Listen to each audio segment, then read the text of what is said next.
paix, joie et santé dans le nom précieux de notre Seigneur Jésus-Christ. Bienvenue sur 8 minutes pour être édifié dans la parole de Dieu. La foi vient de ce que l'on entend. Et ce que l'on entend vient de la parole de Dieu. Et toi, quelles sont les paroles que tu entends? Quelles sont les paroles que tu accordes plus de l'importance? Il faudrait que ce soit les paroles de l'Éternel. Assieds-toi bien et sois attentif. Mais avant, on va d'abord louer et danser pour le Seigneur Jésus-Christ. Tu m'avais choisi pour être ton héritier, pour être à ton image, mon Seigneur, mon Jésus. Et voici la bonne nouvelle, je ne suis plus esclave de la peur. Je suis enfant de Dieu. Merci aux chantres de l'Éternel. Tout le monde est bien assis, j'espère. Le thème de ce jour, c'est les noms donnés et leur influence. Oui, évangéliste J.P. Makanzo veut poser une question. La parole est à vous. Quel est le nom que tu portes? Est-ce que tu t'es déjà intéressé à ton nom? Connais-tu la signification du nom que tu portes? Moi, je ne sais pas. Tu vas me dire, je ne sais pas. Comment un être humain qui vit sur la terre porte un nom et ne se soucie même pas de savoir quelle est la signification du nom que je porte? Tu as donné ce nom. Quelle est la source de ce nom? Chercher des sorciers ailleurs. Mais le sorcier peut être ton propre nom. Aujourd'hui, ça interpelle, c'est fort. Merci, évangéliste. Dont les noms qu'on porte peuvent représenter les obstacles ou les influences dans nos vies. Oui, pasteur Jean-Claude.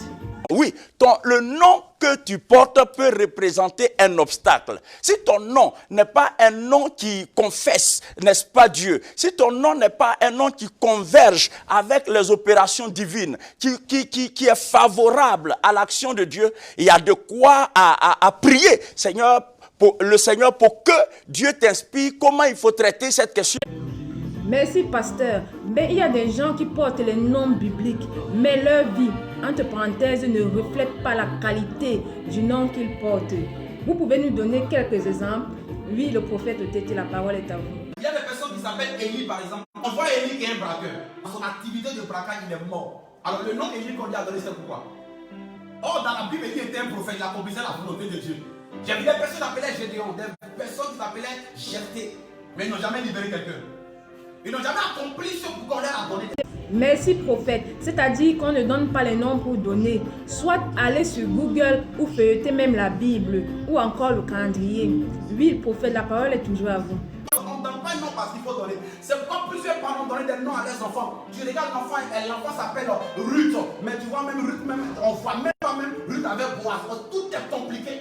Parce qu'ils ont donné le nom sans révélation. On n'est plus au temps d'anciens où il faut regarder dans un calendrier pour donner un nom à quelqu'un. On donne un nom à quelqu'un sans la révélation. C'est pourquoi je suis en train de parler à une femme. Lorsque tu dois donner un nom à ton enfant, il faudrait que ce nom vienne par révélation. Merci mon père, il faut avoir la révélation. Et je veux savoir, les noms donnés représentent quoi réellement? Oui, évangéliste J.P. Makanzo. Chaque nom représente une identité. Le problème, c'est que quand ta mère te met au monde, si cette maman-là n'a pas Christ, elle n'a pas la révélation du Christ, elle ne saura pas t'appeler selon ton identité. Alors, je dirais que l'homme a en lui une identité venant de l'éternité de Dieu.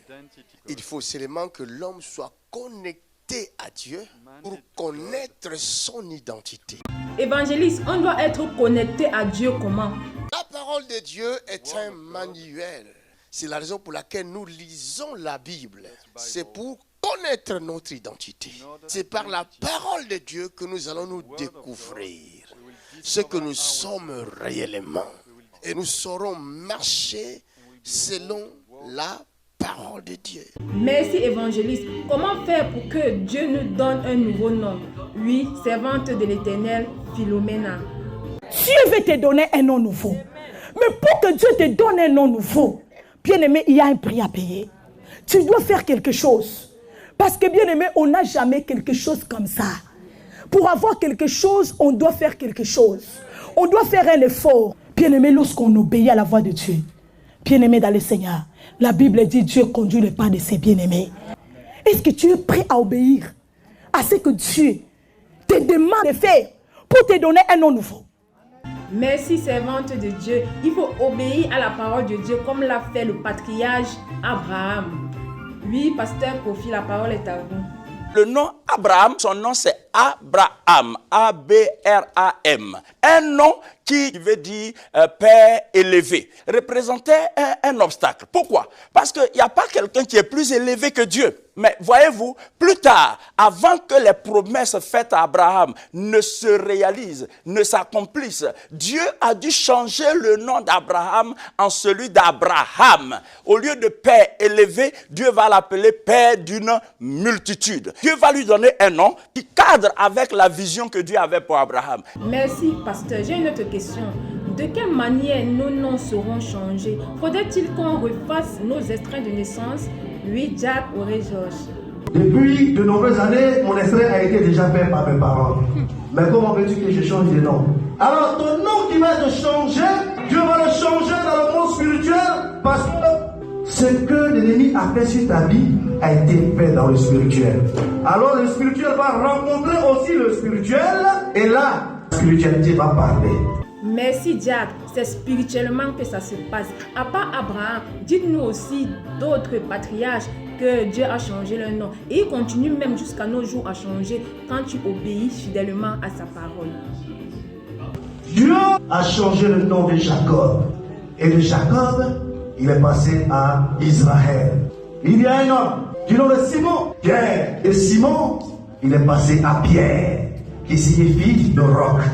Merci Jack. Nous sommes déjà à la fin et je crois que la parole de Dieu nous a fait du bien. Il faut que chacun et chacune d'entre nous sache ce que signifie son nom et si ça n'a pas un impact dans sa vie. Pasteur Kofi va nous conduire à la prière de la fin. Je veux prier afin que, si ton nom était un obstacle, que Dieu t'ouvre les yeux. Je prie afin que l'illumination lui soit accordée, l'obstacle soit brisé, que le blocage soit brisé, que le joug soit brisé. Au nom de Jésus-Christ.